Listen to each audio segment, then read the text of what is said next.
All right, so we're one marathon in this morning. We got one this afternoon. You got a lot of energy is the point. Let's go. Listen, are you going to do another 100-mile race? Yeah, you know what? Coach Bono and I have been talking about, we've got that little itch again, and I think another 100's on the way. What's wrong with you? I don't know. I'm following the old man. He's an animal. Dude, you guys did a 100-mile race, and at the end of it, you had to carry him through some of it. I'll tell you what, that guy's an animal. He's a beast. 50 years old, crushing 100-mile races. You know, he's an inspiration. Okay, so, everybody knows you're a high-energy guy. The team looks like it's very high energy to start the season. Knowing you guys are going out and getting after it. Gomez, listen, Austin Gomez is one of the most entertaining guys in the NCAA, No hands down. Mm-hmm. And it's kind of like your guys' culture, too. Yep. Dean's he's entertaining. Yep. Seems like it's a theme with Wisconsin wrestling. You know what? Top to bottom, 25 to heavyweight, guys are competing with a lot of passion, and that's what we preach every day: is go compete with a lot of passion, be yourself. Let your personality come out and go out there and score points, and that's what we're trying to do. And I feel like right now we're healthy, and it's exciting to watch our guys continue to progress through the season. We got one more match tomorrow against Drexel, and then we've got Midlands, and it's the end of the first semester, and we get ready for Big Ten season. I mean, Eric's a two-time All-American, 125, Yep. Massive, 125. He wrestles hard. Yep. Right? And he's an animal. I mean, he comes out, he's ready to score points from the first whistle to the last whistle. And you go up and down the lineup: Taylor Lamont, Joe Zargo, Gomez, Garrett Model, a guy that not a lot of people talk about. He's developed over the last couple of years. He's made himself an All-American threat, and I'm excited to see him continue to progress. He's a guy that beat Barrington Lee last year, and you can keep progressing up the lineup. DJ Hamidi, true freshman last year, Big Ten Wrestler of the Year, Freshman of the Year. I mean, he's getting better, and it's just the beginning for these guys. They're excited. We've got Drexel tomorrow, and then we're getting ready for the Midlands. This is the Ironman, toughest tournament in the country. The state of Michigan still hasn't gotten their head out of their backside. I don't understand it. We don't get it. It's a bizarre rule. I talk to guys about it. It really makes me angry.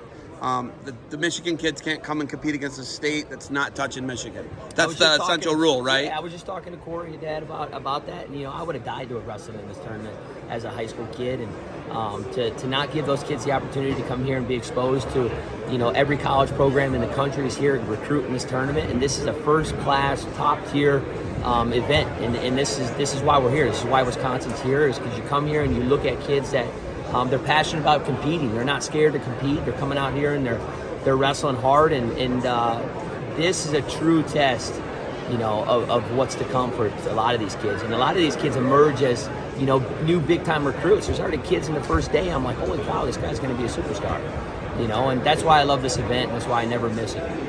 So this tournament's tough, and you're not always going to get the champion of the Ironman, right? You got Oklahoma State here, Penn State's up in the stands, Michigan, everybody's here in the Big Ten, Big 12. All the best teams are here. You might not always get the champ. But, as we know last year, you had a guy lose at the NCAA and then beat the guy in placement, right? With Eric, Oregon State, right? Yes, sir. Right? Taylor. Right? Yep, pinned him. So he loses to the guy, puts him on the backside, and then he's able to come back and end the tournament by beating the guy. Yeah. Are you looking for stuff like that here? I'm evaluating, like I was telling a couple of the coaches earlier today, I'm silently observing not just what you're doing on the front side, but what you're doing on the back side, the way you're warming up, the way you're cooling down, the way you're treating your teammates, the way you're treating your parents, your coaches, the whole 9 yards. I'm watching everything.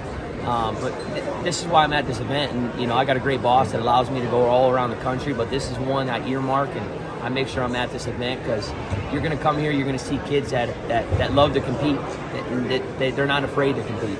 So clearly you're still wrestling a bunch. How much do you wrestle, would you say, in a week? I know you're the assistant coach, Coach Bono's head. How much can a guy, 30, 33? 35. You're 35? Yeah, man. God, I feel so old. Right? Where'd the time go? Yeah.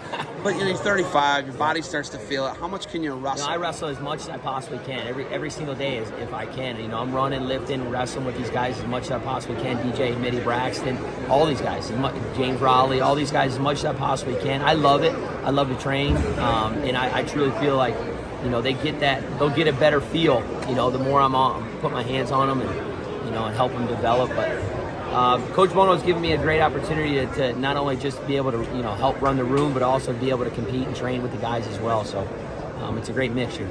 Braxton won this tournament a couple times, and then James was a runner-up last year. So you guys get guys here.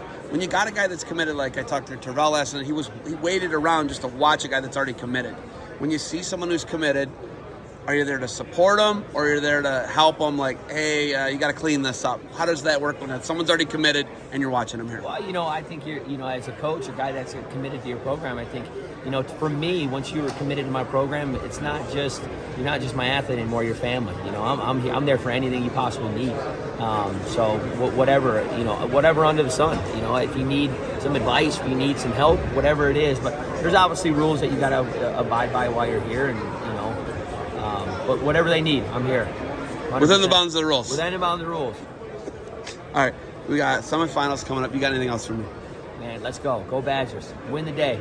Win the day. Go back. Listen, when I want to get fired up and motivated, I hit the air down a couple of times this week. I watched your content. I was on the treadmill this morning. There was a treadmill open. I was waiting for you to go. Well, I'll do treadmill. I got a funny story. I'll tell you a funny story. Thank you for the time. Good luck to you guys. Yes, I appreciate it.